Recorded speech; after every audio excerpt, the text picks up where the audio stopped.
Well, if you've been listening to these episodes with me and Jerry, you know that we talk kind of a combination of films and pop culture and also Mets. And this episode's going to be exactly the same because we have Jon Hurwitz joining us, Harold and Kumar, American Reunion, Cobra Kai, lots to discuss. And by the way, he's a huge Mets fan. So that starts right now.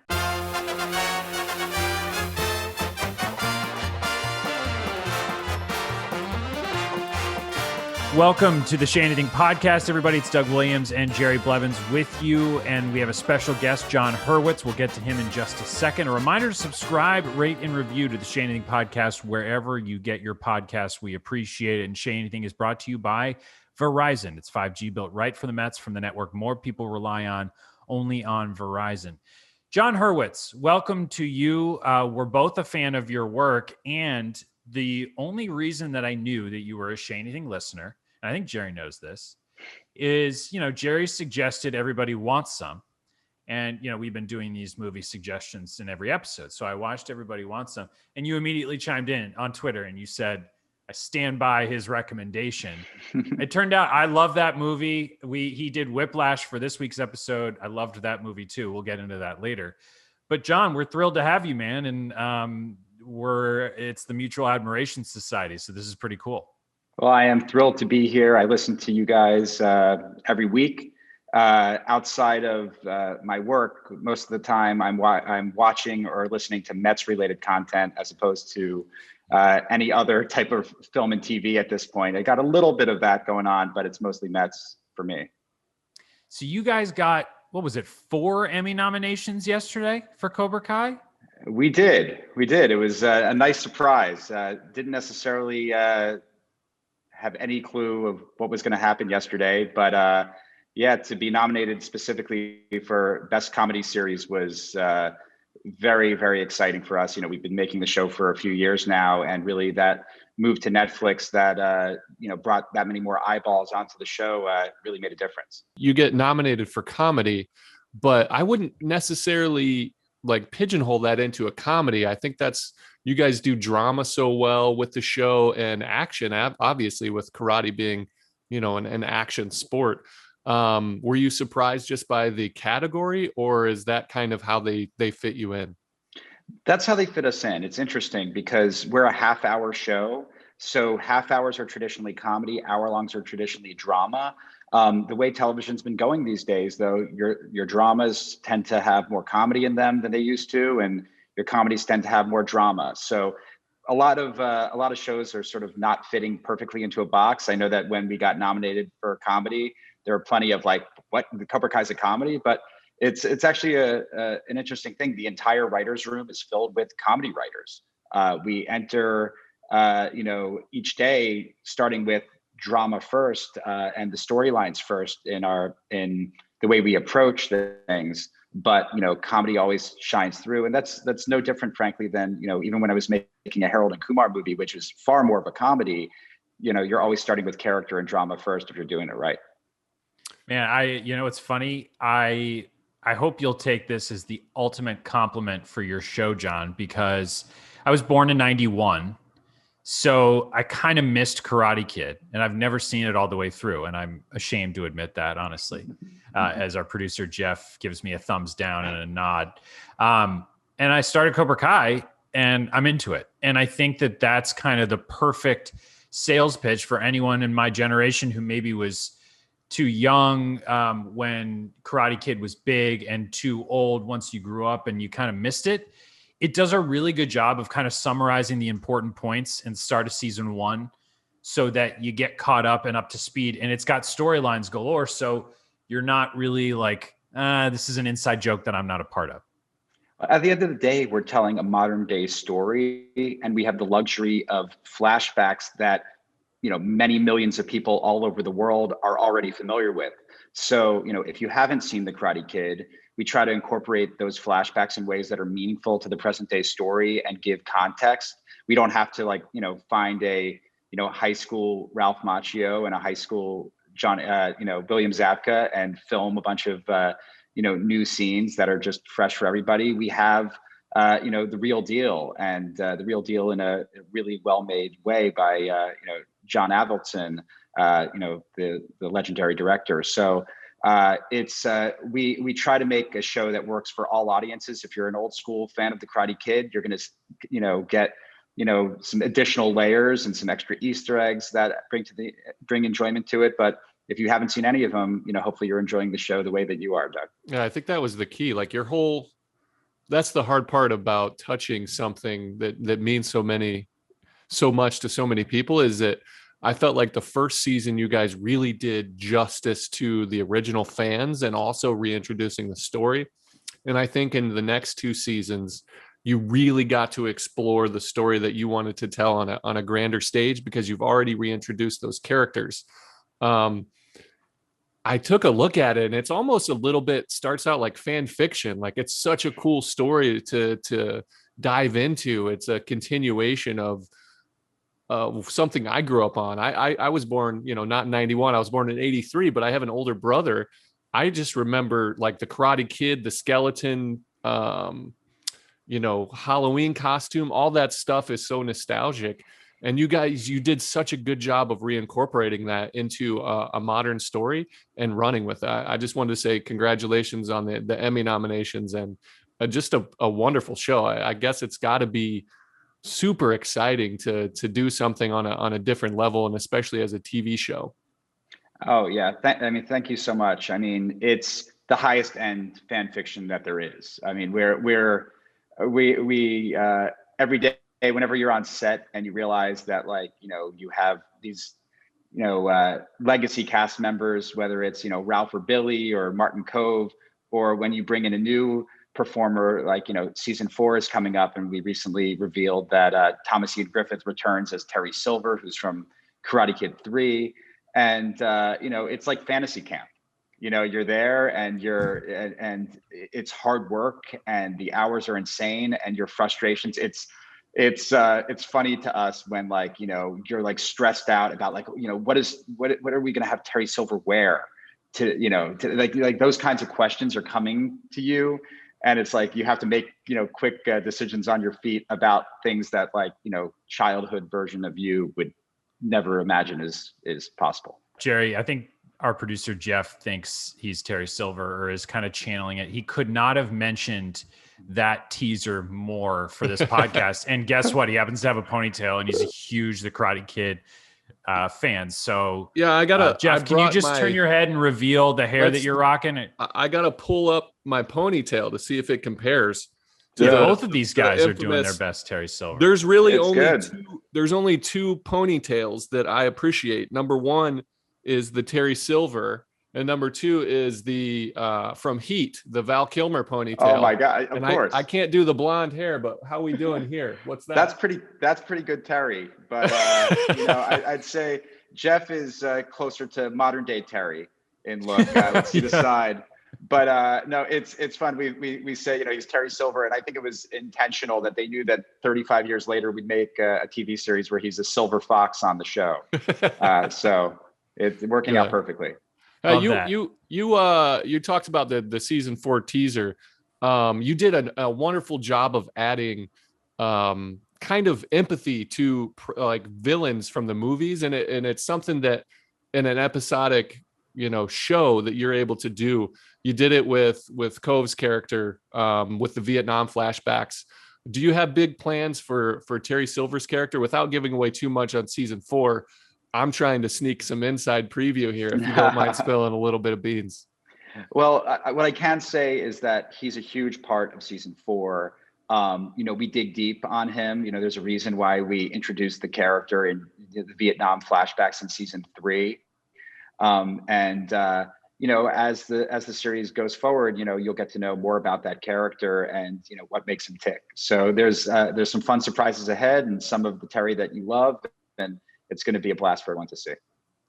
So before we get to the Mets stuff, because again, John's joining us partially because we wanted to ask him questions about the films and television that he's making and has made, but also because he's a huge Mets fan, and there's lots to discuss there. But I know that Jerry is a big freak show guy from Harold and Kumar, and I like that. Nice. That is my wheelhouse. Like in high school, it was, I heard everything he said. That it's just like what it was just part of the dialogue. And I'm just like, in terms of your everyday life, Jon, you're making an incredibly successful TV series right now. So I'm sure most of the questions you get asked or when you get stopped, it's about that. But how big of a part of your life is Harold and Kumar today? Harold and Kumar remains a huge part of my life. First of all, John Cho and Kal Penn are very, very close friends through making those movies. Speak to those guys regularly. We still talk about doing a fourth movie one day, and I think it's something that we're all interested in. But it was a huge part of me breaking through in the film business. I had sold a few scripts before then, but when the script for Harold and Kumar made its way around Hollywood, it sort of changed things overnight. We were on a fast track to making that movie. We were being offered all sorts of rewrite opportunities and things like that. And my first time really on a movie set was our own movie, Harold and Kumar Go to White Castle. And I had that, very unique experience for a writer where we were the only writers on that movie. And the director had done a lot of television. So TV directors look to the writer a lot, and they want, it's more of a collaborative experience. So after take one, the director was like, I want to hear from you after each take. So we got a crash course in filmmaking there, which gave us the opportunity to direct that second movie and direct more going forward. But I love talking about Harold and Kumar. I have so much pride in that. We felt like we were doing something that nobody was doing at the time. We took characters that looked like my friends. I have a real friend named Harold Lee. I have many friends who are like Kumar Patel, but you never saw them portrayed on the big screen. So to be able to put those guys front and center in a movie that's, about the American dream and just a silly movie about hamburgers as well, it was a blast to do. And Freak Show is one of our favorites. We were huge fans of the TV show Oz, which actually when we were shooting season 4 of Cobra Kai, the guys and I did a rewatch of Oz every night. But we were big fans of Christopher Maloney from that. And then he had done Wet Hot American Summer, and we respect all the guys who make that movie. So when they were saying in like their commentary tracks about how the funniest guy on set was Christopher Maloney when making that movie, we're like, we must have him for Freak Show. And I busted out laughing behind the camera routinely when he was on set. It was a dream. That was one of the questions I wanted to ask. How much of Freak Show's character was written on the page by you, and how much was it Maloney just kind of doing his thing and being himself? It was a perfect combination. Like a lot of the most famous one-liners, like I heard everything he said, that stuff was written on the page and that kind of stuff. But just sort of the general energy and the way that he carried himself and that intensity that he had while being really friendly. It's weird. Like, Chris Maloney is one of the nicest guys, but he's an intimidating presence. Like this guy, he's like, 6'3" or so. And he talks, he's like a close talker in a way where like, he's up in your face and you're like, at any moment, he could just break every bone in my body. But he's just hilarious and fun and welcoming. And he's come to us a bunch of times. He would love to do a Freak Show spinoff movie. So I don't know if that's awesome. I don't know if that'll ever happen, but it's something that, we always love talking about. And so Neil Patrick Harris, I mean, that's kind of like we always talk about the like Matthew McConaughey, like there are actors who kind of almost mid-career change the direction of where they're going to go. And Neil Patrick Harris in that movie did something I wasn't sure he was capable of, and truly in the weirdest way possible made me laugh.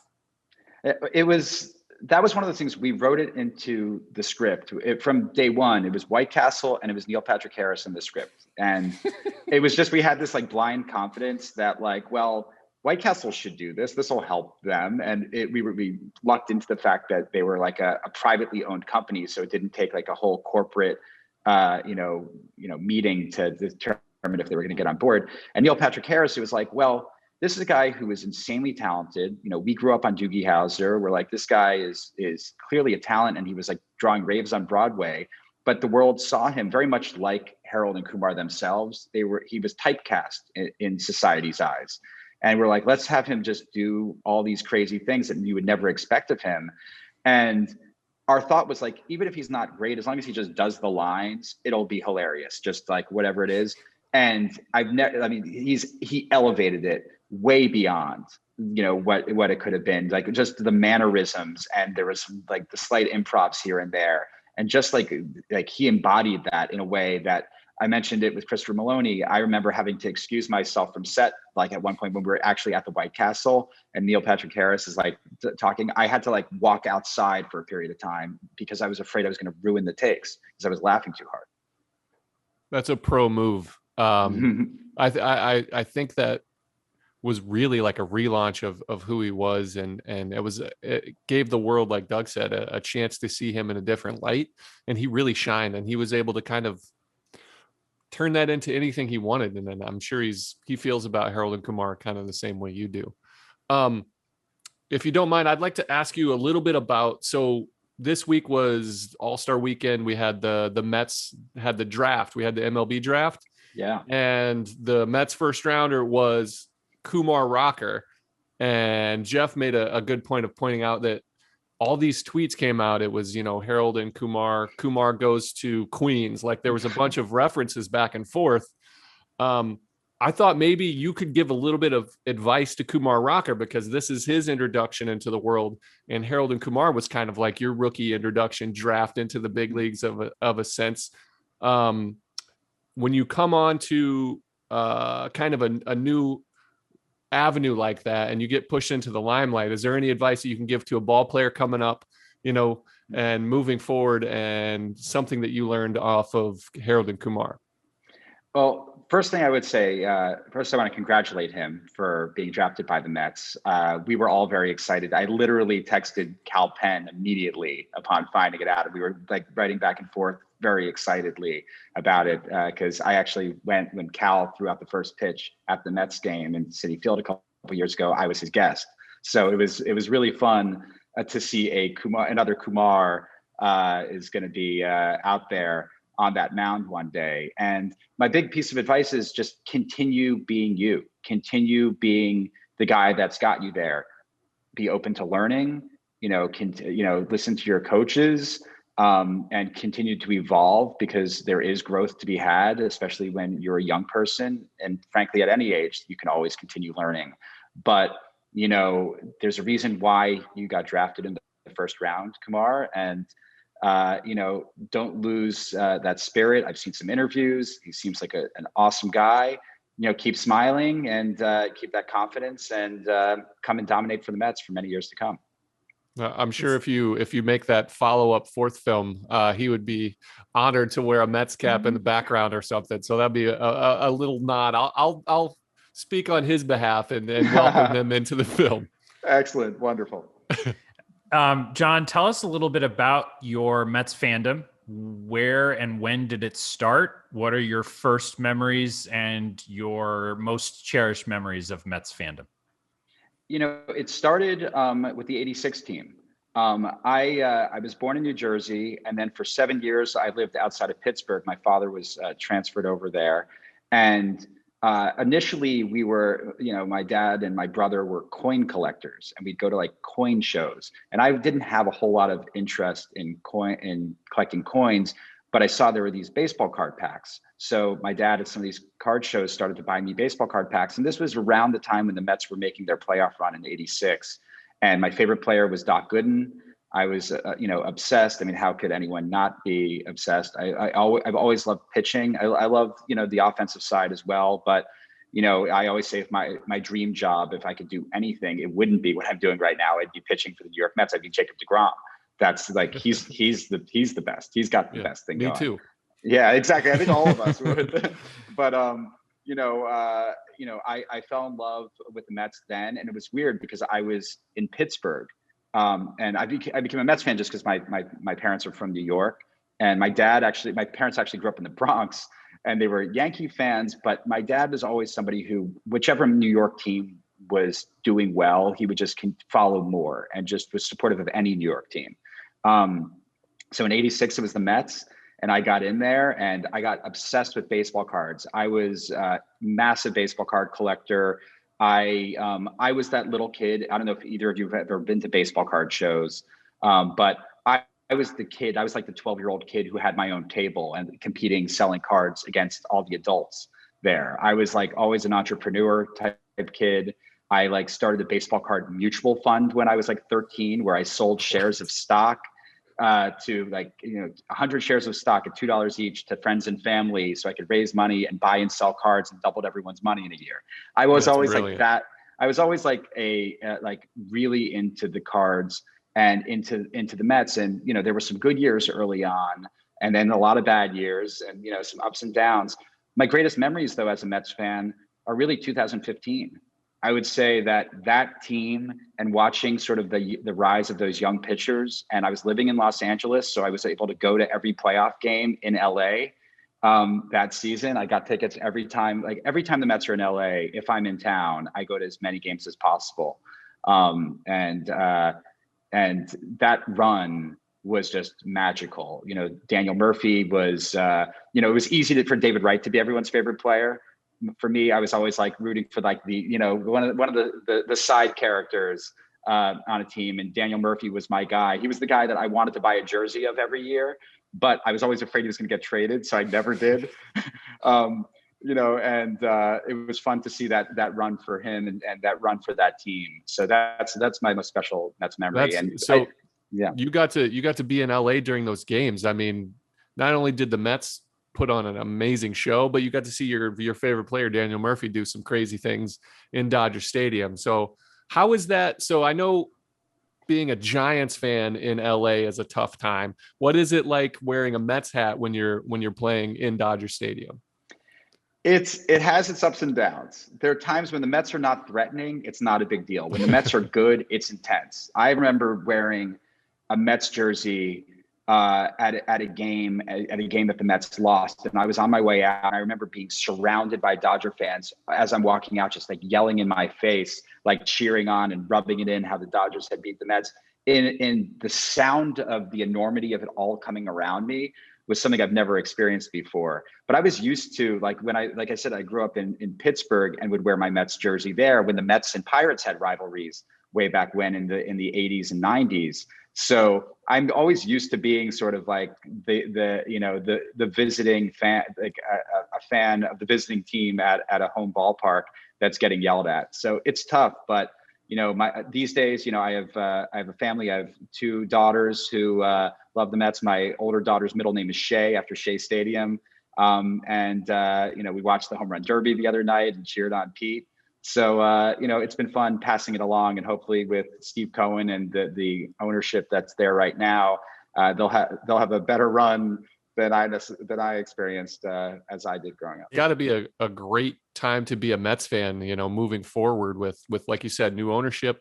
You had the draft, with exciting new players and a great team now. What are your thoughts about this team? Like, what are you looking forward to in the second half, that kind of thing? I'm hoping that offense stays healthy. That's the first thing. I came into this year more excited about a Mets season than I have in a very long time. Part of it is the knowing that with the ownership, there's an infrastructure in place where smart decisions are going to be made going forward. It feels like, not only in terms of roster construction, resources, but also just between the lines, things that you're seeing about how we're shifting at a very high rate this year. And I know that it's a controversial thing, but for a team that's had as many injuries as we've had, with our pitching staff and with our offense being dinged up the way they are, the fact that we're in first place, I think that it's not a coincidence that there's some focus on the analytical side of the game that we haven't seen for Mets teams in the past. But talking about that offense, Brendan Nimmo, I'll just say this, like, when he plays, and everyone knows this, anyone who watches your shows knows that you guys talk about it too. I felt it for many years now, that it's like when Brendan Nimmo is playing, you feel like this offense can go. And to see Lindor start to pick it up, to see Pete, really start to pick it up. McNeil's one of my favorite players. And, you're starting to see him get healthy. Dom is coming around. I want to see JD Davis come back because, he's one of those guys, every time I'm at a game in person, he's doing something. I every time I'm at a game, he hits a home run or doubles. So this offense I really want to see, and I'd love to see the pitching get healthy. I'd love to see Carlos Carrasco pitch. I've been a big Syndergaard fan forever. Both my daughters have Thor jerseys, and so do I. I want to see, this team healthy and moving forward, and just, continuing this path, but with all the bullets in the gun. John, I understand it would be awkward for you to admit that your daughter's middle name is Shea after this podcast. So we'll just, we'll put it out there that it's just back to the original ballpark. I have this image in my head of writers' rooms in Los Angeles being filled with Mets fans and New York transports. Is that an accurate image? Are you surrounded by Mets fans in the creative Los Angeles TV and film atmosphere? There are tons of Mets fans. I can't say specifically my particular writer's room. Hayden, who's been my partner in the Harold and Kumar movies and everything going forward, he's a Mets fan as well. But in the industry, there's a big Simpsons writer who's worked on the show for many years named Michael Price, who I talk about the Mets with all the time. A guy named Sean O'Connor, who's a comedian. I know, there's all the famous guys, obviously, the Seinfelds of the world. But there are lots and lots of East Coast transplants in writers' rooms, lots of Mets fans. And you see, walking around Los Angeles, you will see Mets hats regularly. So it makes you feel a little bit more at home. Okay. So last thing before we let you go, John. So as I mentioned earlier, we do rain delay recommendations with Jerry, where he gives me a film. The first two have been Everybody Wants Some and Whiplash. I watched Whiplash. This is my dedication to my friendship with Jerry, but also this podcast and my profession. Watched Whiplash last night, started at 11:15 p.m. That is an incredible film. The ending, I was sweating for the entire movie. And my hands hurt. It's intense. It is an intense movie. So Jerry's 2 for 2. And by the way, I would be honest, if something wasn't my cup of tea, I'd be honest, but it goes to show you that you could take a film with almost no plot and a film that is edge of your seat the entire time and love them both. So I'm going to ask you both for a recommendation for our audience and for myself for next week in Jerry's case. But John, any film that you want our audience to see, it can be one of yours. That's fine. We understand a little shameless self-promotion. So Jerry, we'll go with you first and gives John some time to think. Okay. I just don't want to step on his toes. I know he's the comedy connoisseur, so I didn't want to dive into his lane. So I went a little bit more into my lane, which is a little bit of sci-fi. So I chose a 2014 movie by the name of Edge of Tomorrow, or Live, Die, Repeat. It is a Tom Cruise movie. I think it's a very underappreciated Tom Cruise movie. It's like him at his charming best, where he's very likable, but he's also, they add that comedy element that John does so well into his comedies. They or into his TV show. It's an action movie, but there's also these little moments of humor that keep everything light. So Edge of Tomorrow is a war movie first and foremost. It's like this D-Day moment, but they do a little twist with like Groundhog Day. So it's a repeat thing. So Tom Cruise's character dies and then relives that same day.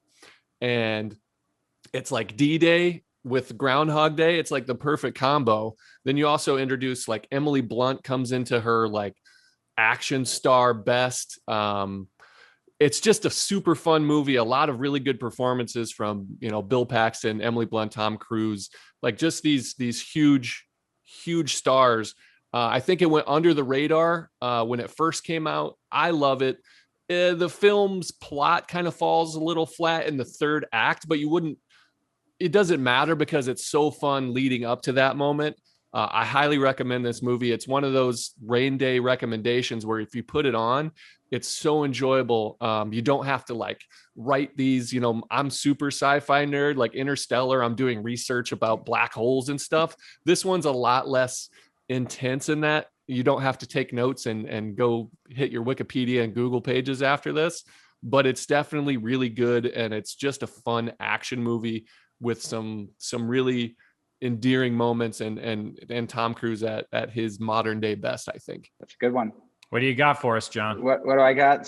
So, I wanted to go with something with a sports theme, but I figured, your audience may have seen a lot of the traditional ones. I thought about something basic like Major League, which I'm sure that you've probably seen, Doug, I'd imagine.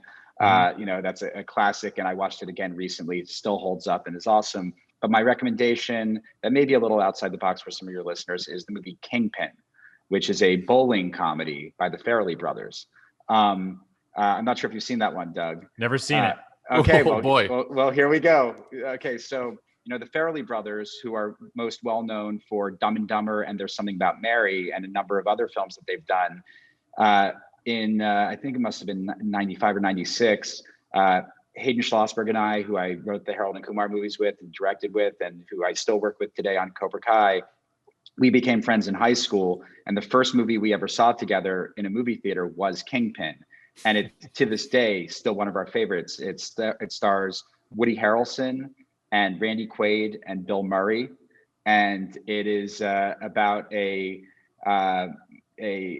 set in the world of bowling. And, a lot of your fans have probably seen The Big Lebowski. This is the more, R-rated comedy forward version. But it's, a young Amish kid played by Randy Quaid, who sneaks out from his community and ends up bowling privately and is sort of this, bowling savant, is discovered by Woody Harrelson, who was a star bowler many years earlier with a whole career ahead of him, but had a unfortunate injury that prevented him from, the future that he could have had. And Bill Murray plays sort of like the star bowler who is public. His public face is one of philanthropy and being a wonderful man, but every single line he has in the movie, he could not be a bigger jerk. He's the most hilarious villain ever, in my opinion. It's such a fun movie. It's got huge laughs. It is R-rated, so some of your younger fans may have to sneak around to watch it. I'm not saying don't watch it. I'm saying sneak around to watch it. As we all did. That's great advice. As we all did, but it's absolutely hilarious, and I don't want to spoil anything more than that. But it's a really fun one, and I can't wait to hear what you think. I have homework to do, and the most millennial response that I could give you, John, about that recommendation is I was thinking in my head, that's what that Bill Murray GIF is from, where he's like yeah, where he's got the bowling ball and everything in his hair. The hair. What a great recommendation, man. That's awesome. I knew you would. Well, I didn't know. I was hoping you would stick with comedy with the chops that you have in that. I mean, it's a sports movie, so it's perfect. Awesome recommendation, man. One of my favorites. Awesome. That stayed in the clubhouse, or that was on the regular rotation. So Harold and Kumar came out in 2004. Yeah. So I was drafted in 2004. And when the DVD came out, that was like a long road trip, put it on the bus. Harold and Kumar, Kingpin, all these movies were like perfect bus movies because, you're playing cards or doing whatever. And this just hilarious moments. So that's wonderful. I love that recommendation. Nice. Thank you. Well, John, we know you're busy. We know you had a busy day. It's exhausting being nominated for Emmy after Emmy. So get to all your actual responsibilities. And we so appreciate it. Talking Mets, talking a little bit about Cobra Kai and Harold and Kumar. We'd love to have you on again whenever you feel like it and whenever you're feeling especially passionate about your Mets. Just write us a note and you'll be back on. I really appreciate it. Like I said, I listen to the show, and I love talking Mets. So don't be surprised if you hear from me again. No, sounds man. Good. Thanks. Man. Thank you so much. Congratulations again. And I can't wait to dive into season 4. Awesome. Thanks, guys. Our thanks again to John, and you can follow him on Twitter at Jon Hurwitz. You can look out for more Cobra Kai teasers. Jerry tried his best to get some spoilers. He kept the cards pretty close. Once again, you're listening to the Shea Anything podcast brought to you by Verizon. It's 5G built right for the Mets from the network more people rely on only on Verizon. All right, let's do a 3-batter rule before we say goodbye to Jerry. Let's start with the home run derby. Look, to be honest, everybody kind of after the fact, I talked to Taijuan Walker yesterday for Baseball Night in New York, and he was like, I was telling everybody Pete was going to win, which goes to show you that people somehow forgot how dominant he was at this. He wasn't on I was like, I feel like Gallo's going to win. Matt Olson maybe is kind of a sleeper. Pete is just insanely good at this. I guess I just should have known. Yeah, I mean, it's so easy. It's like, what have you done for me lately kind of thing. But Pete was dominant. He did in his first go round. They kind of overshadowed by what Vlad Jr. did. And that was kind of his introduction to the world. He put up that one great round, but all Pete did was just beat the crap out of everybody else. And I think coming into this one, he wanted to prove his point that it wasn't, he didn't just beat a tired Vlad Jr. I think he put an emphasis on it. And I really love the confidence that he showed, a little bit of swag, like some bravado, talking about, I feel like I'm the best, power hitter in the game. Showing flashing the belt, doing the discount double check from Aaron Rodgers. Like I loved it, man. Pure entertainment. And that's what this week is all about for baseball, is to put on a good show, some fun, less pressure, just have your superstars be superstars. And I think Pete was the, epitome of what that means. He really, really did put on a show, and my hat's off to him. Congratulations to him. He really is dominant. I hope he goes for a 3-peat. I am skeptical that he's going to do it because, Pete, like, he's so prone as a showman to give the audience what they want to hear. And he was asked, I heard him asked by us and Michelle Margot, our reporter. I heard him asked, I think it was Ken Rosenthal right after, like, can we count on you for a 3-peat? He's like, I don't know. I got to think about it. That's Pete being a pro. That's him coming into his own. He understands that the situation, whether health next year comes around or, the team, whatever he's doing, he's giving himself flexibility. That's just him becoming more of a veteran. He doesn't have to, it doesn't mean that he doesn't think he's going to do it. It just keeps his options open. He's not pigeonholed into doing anything.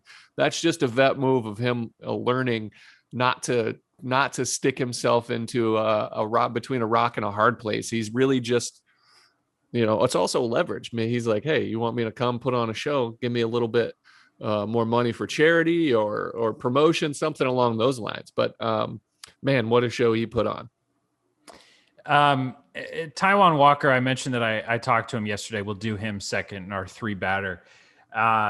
One of the questions I asked him was, you're at the All-Star game, and it was a matter of months ago that I think it was in late February, where all his friends are reporting to spring trainings, and he posted a picture like spring training day one. It was a picture of a fairway at a golf course.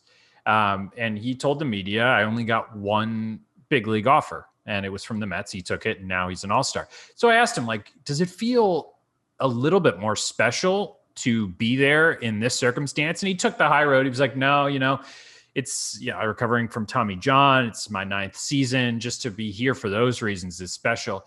But don't you think, Jerry, that when you're at the All-Star game, you're showcasing yourself, your performance with your individual team to the rest of the league and their fans? Don't you think it's got to feel good for him, knowing everybody passed on him, that he's got a 2.5 ERA, made 16 starts, and is there at that stage? Well, it's got to feel good. And it's something that he doesn't probably focus on because the game is what it is. It's hard. He's a humble human being. He wants to reward the Mets versus, reward the Mets for their offer. He is doing that. I think it's a little bit less like, look what you missed out on, but it definitely feels good. Even, it's the old, all the girls in high school that passed on you, and then you blossom into the stud muffin that you are, Doug. And maybe your crush from back then didn't have mutual feelings, and they look at you now and they're like, man, I missed a really good opportunity. I guarantee you there's 29 other teams that are like, man, we didn't even make this guy an offer, which is ludicrous when you think about it. It just goes to show you how good Zach Scott and the whole front office has been. There wasn't anything out there. They're like, look, we want you for 2 years. Like, we're going to get you at a discount per annual salary. And this guy has done nothing but overperform for his contract, and getting to the All-Star game. I'm so proud of him. I'm happy for him. It's such an honor, especially for your first time like that. And he did well, and I'm glad he got to pitch. That was pretty cool. Not everybody gets to pitch in their first go around, and he got to go out there. So that was super cool. Yeah. As I was talking about his answer to my question, it's a good reminder that I think we think of baseball careers from home as like, you're playing out your childhood dream. You're playing a sport, you're making good money. It's just got to be fun. Pretty much for the most part. I know it's grueling and exhausting on your body, but it's mostly fun. And when Walker brought up Tommy John, it's a good reminder, like, that's not easy. That is surgery. That is rehab. It's physical therapy. It's pain. And it's a lot of sitting and waiting and being very unsure of where your future will lead. And you bringing up the importance of an all-star game and him doing the same thing is an important reminder that nothing is guaranteed in this world. And in the game of baseball, you never know when your next contract's going to come or where it's going to come from. So good for him. Yeah, absolutely. Yeah. That's rehabbing Tommy John, or just rehabbing in general, is not only like physically grueling, it's more of a mental grind, because like you said, you're there, but you're not with your team. You're not. And then for Taijuan, he wasn't with any team. And so he's kind of out there with nobody to kind of text back and forth with from a team perspective. So I'm happy he's a Met. I guarantee you there's about 200 people in that organization that are super pumped to have him. And I know the fan base feels really happy every time he toes that rubber. So again, congratulations to him. And I hope he keeps that momentum going into the second half. Speaking of going into the second half, Jerry, last thing, if you were to play Zach Scott, who I think we both agree has done a great job, as you just mentioned, you listen to Jon Hurwitz go through the position players, and in a lot of ways feels like they're loaded. But then you hear names like Chris Bryant and you're like, yeah, that wouldn't hurt. What would you do if you were Zach Scott? Well, I don't think I would do anything big, to be honest.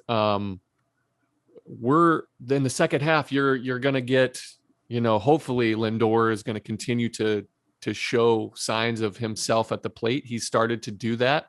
You've got Pete Alonso coming into his own. His swing really looked good the whole last probably 3 weeks, and he started to hit for power. You see what he did in the home run derby. I think he continues to climb. You've got Michael Conforto, who is an amazing baseball player that hasn't played up to his potential with injuries, and he started to look better at the plate. So you have that. McNeil coming in. So you have all these hitters that, if they show up in the second half, and baseball analytics, it's a game of numbers. And so these guys are probably going to get back to their mean. And what does that translate to for them hitting? It means that they're probably going to outperform their averages to kind of balance that out. So that's what you're hoping for. That's what Zach Scott's looking for. And then you get JD Davis, all these guys that hadn't had an opportunity to contribute or weren't contributing at their level yet. I think you're looking for that in the second half. Carlos Carrasco coming back is like signing a huge free agent or trading for a guy. Just health, maybe look to solidify maybe one more starter, like one more guy that is going to give you consistent, kind of headache free performance. That might be something you look for, but I think you really have to value what you did in the offseason and look at the team as a whole and just let them go play the game. I think Luis Rojas has done a great job of keeping these guys moving forward. And I think the front office did an amazing job of putting this team together. And so I think you just trust what you've done, maybe look to add one more piece from the pitching side and just let the team play. They're already in first place with the underperformances offensively. And I think you just got to let them be themselves. Yeah, I think it's a good point that if you expect the back of the baseball card to come and the stats to level off, that means good things for a lot of these guys and for this Mets team offensively. Jerry, thank you as always. It was a cool combination having you and John on the same episode and talking about, I mean, you're not just like I like movies and I watch movies when I'm bored. You're like a legitimate fan. I could see you going into that world at some point, and I'm sure you're considering it, even if you don't admit it, because you've got a long retirement not much career room to look forward to. If like I would love to do some acting. I think that would be super cool. But at 6'6", like, have you ever met somebody that in Hollywood that's an actor? They're usually like, below average height. Yeah, that's you're gonna fill in. You're gonna fill a niche. You're like every movie's gonna need a tall, skinny guy, and you can be that guy. I could do that. I could be the tall, skinny guy. I did it for 13 years as a baseball player. I could do it on the screen. It'd be fun, man. I really do. I do enjoy it. When I was in Oakland, Coco Crisp is like a jack of all trades. Musician. He's done some acting. He's done all sorts of things. One year he did this. He had me go to like an improv comedy class with him during spring training. Super fun. Got me like out of my comfort zone and just exploring some things. It's super, super fun to just kind of embody somebody else, to absorb in a character. I enjoyed it. So if I ever get a chance to, I'm jumping at that opportunity. Love that. A reminder to subscribe to the Shea Anything Podcast, Apple, Spotify, wherever you listen. And another reminder that the Shea Anything Podcast is brought to you by Verizon. It's 5G built right for the Mets from the network more people rely on only on Verizon. Thank you for listening, everybody. We will talk to you next week and have a good weekend.